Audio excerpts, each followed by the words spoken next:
Banaras. We didn't know much about this city, just that it's one of the most holy city of India and spiritually very high.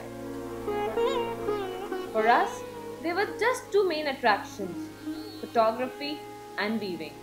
But we both were willing to explore something more from this well-known region. And with this fascination in mind, not only to learn and inspire the crafts, but also to realize the hidden beauty of the land, we both came to this city.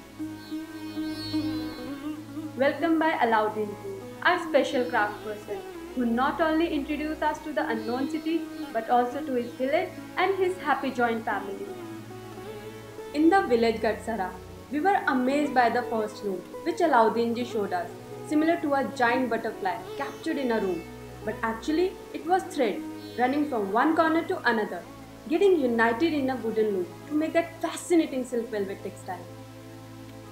The next loom we saw was kind of horrifyingly complicated.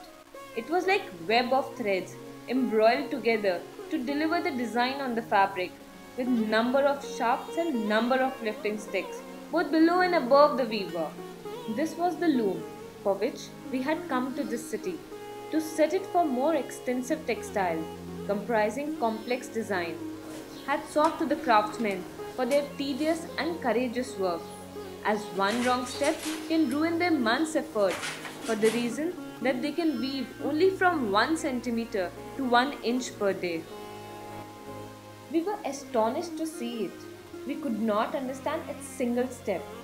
But with the support and reassuring help of Alauddin ji and other craftsmen, the complexity was lost by the means of just one comfort-giving smile. The best part was they all work as one big family. They even invited us for a nikah in their family. We also got a chance to attend village mela, where people from all the nearby villages come together to exhibit their colorful life. Returning back from a hard day, sitting near the ghat were like landing in some another world. It was the most relaxing exercise for us. All the tiredness and tensions of the work used to flow away with the waves of Gangaji.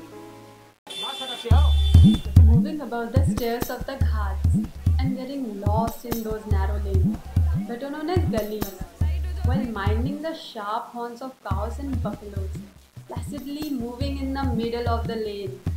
और गली की वो रबड़ी वाली लस्सी और उस famous चाट की टमाटर चाट. We went bonkers over the tasty food this city has to offer us. Adding another flavor to the life of Banaras was a cup of liquor tea. Non-alcoholic to be specified, but still it used to make us high. Sometimes we could find concerts happening, from the young musical madness to the Indian classical zest. It was just a perfect cocktail of culture. Lots of foreigners and Indians coming together and admiring the beauty of this holy land. After coming out of those magical vibes, back in that busy, overcrowded room, we realized that during the days we learned how different threads of different colors come together with such great complexity to form a perfect piece of cloth. It was not a different scenario in the city as well. It was amazing to see how people across religion and horizons come together to form a perfect harmony in just one small land. The most magnificent segment of the city was its evening Ganga Aarti. When we attended the Aarti for the first time, it gave us completely new sensation. We both were not very much interested in puja and all, but when we first heard and saw the Aarti, we felt a strong spiritual wave inside, which had the power to transform our minds. We were spellbound and kept on listening to those mantras for hours. The Aarti Agni was seemingly like eradicating all the negativities around us.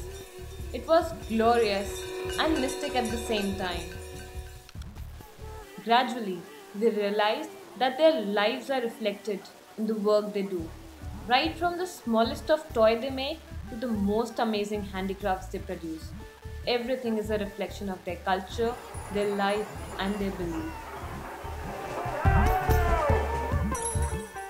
Like every other city, Banaras also had some negative attributes. As in, we didn't like being bluffed by the locals, didn't like all the pervasive filth, the piercing noises that are making us slowly deaf. Having said that, we also accept that this soil is enormously colorful, both in the sense of culture and its experience. Yes, we agree that the city is clearly and deeply spiritual. And Gaines were getting lost in the bliss of this spiritual city.